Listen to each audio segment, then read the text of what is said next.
Welcome to part 5 of the built-in wardrobe build, and in this part I'll show you how I did the panelling to make it look custom and hidden. My clients wanted a wardrobe hidden in a floor-to-ceiling panelled wall, so this meant that the uprights needed to be equidistant rather than in line with the door edges. Each of my panels were 10 centimeters wide, and I cut these from a massive sheet of 6mm MDF using my circular saw and edge guide to cut a straight line. I started by adding uprights to the wall edges and decided where my horizontals were going to be.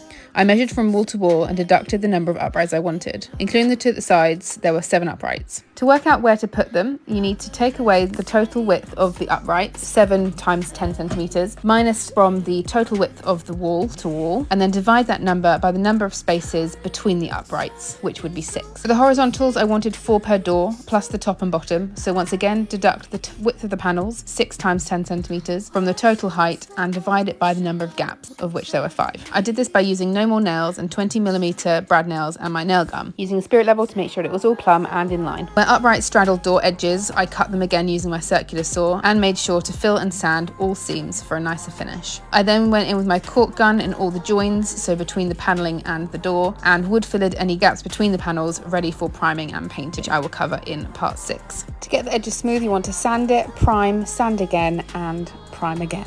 So make sure you stay tuned for part 6 where I show you how to prime and paint them and my tips doing that. Also make sure you like and follow for more DIY.